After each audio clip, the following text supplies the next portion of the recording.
తల్లి జీవితము అనేటటువంటి అంశం ద్వారా పరిశుద్ధాత్మ దేవుడు జ్ఞాపకం చేసిన మాటతో మరి మీ ముందుకు వచ్చాను.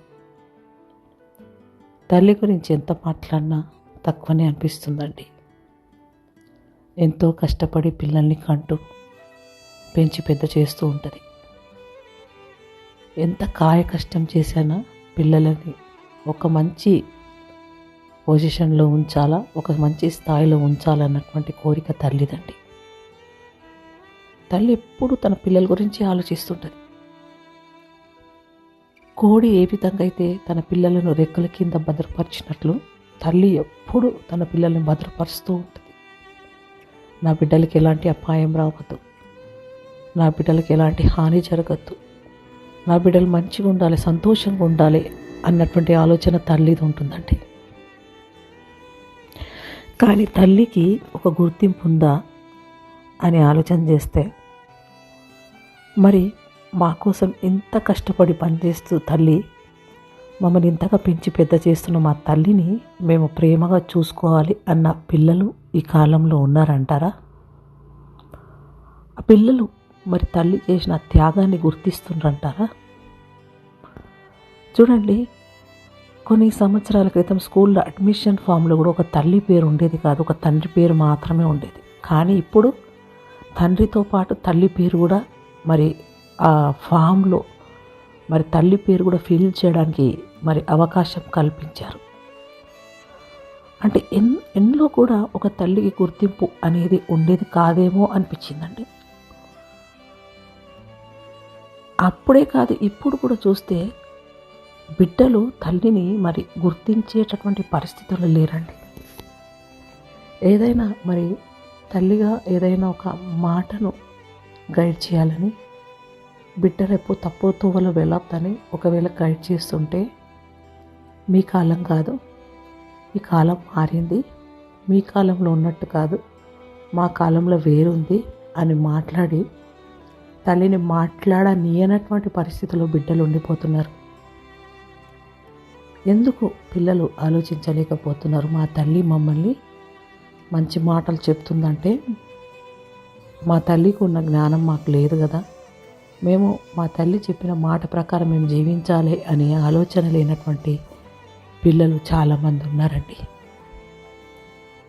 ఒకరోజు ఒక తల్లి నాతో మాట్లాడుతూ చెప్తా ఉంది, తన పాపకి 16 ఏళ్ళు, కానీ తల్లి ఒక మాట చెప్పినా ఆమె వినే పరిస్థితుల్లో లేదు. కాలేజ్కి వెళ్ళమంటే వెళ్ళదు, చదువుకోమంటే చదవదు, కానీ ఫ్రెండ్స్ అని తిరుగుతూ ఉంది అని చెప్పి బాధపడుతూ ఏడుస్తుందండి. పిల్లలు ఫ్రెండ్స్ చెప్పే మాటను ప్రతిదీ వింటారు, కానీ తల్లి చెప్పే మాట వినలేని పరిస్థితిలో ఉన్నారు. అంటే మంచి మార్గంలో వెళ్ళే ఫ్రెండ్స్ ఉంటే పర్వాలేదు, చెడు మార్గంలో ఉండే ఫ్రెండ్స్తో ఉంటే మనం కూడా చెడు మార్గంలో వెళ్తాం. ఆ తల్లి చెప్తా ఉంది, నా కూతురు నా మాట వింటలేదు, మరి ఫ్రెండ్స్ అని వెళ్తుంది, ఏంది ఇంకా ఫోన్లో ఎక్కువగా మాట్లాడుతుంది అని ఆ తల్లి చెప్తా ఉంది. అలా అని ఏడుస్తూ బాధపడుతుంది తల్లి. మరి తల్లి చెప్పే ఆ మాట మరి నా మంచి కొరకే అని ఆలోచించేటటువంటి పరిస్థితిలో మరి ఆ అమ్మాయి లేదండి. అంటే పిల్లలందరూ కూడా త్రోవ తప్పిపోతున్నారు. చాలామంది త్రోవ తప్పిపోతున్నారు. మరి ఇలాంటి వారికి మనం ఏం చేయాలి? మరి వాక్యం చెప్పి ప్రార్థన చేస్తే వినే పరిస్థితిలో లేరు. వాళ్ళకి ప్రార్థన చేసి పంపిస్తే ఎప్పుడు ప్రార్థన ఉంటుంది మా మమ్మీ అంటారు.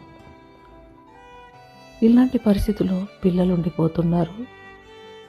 మరి ఈ చెడుకి ఆకర్షణీయ శక్తి చాలా ఉంది కాబట్టి వాళ్ళు చెడుకు ఆకర్షణీయులు అవుతున్నారండి. అయితే ఈరోజు పరిశుద్ధాత్మ దేవుడు గుర్తు చేస్తున్నాడు, ఒకవేళ నువ్వు తల్లి చెప్పే మాట వినకుండా ఈ మాటలు వింటూ ఉంటే,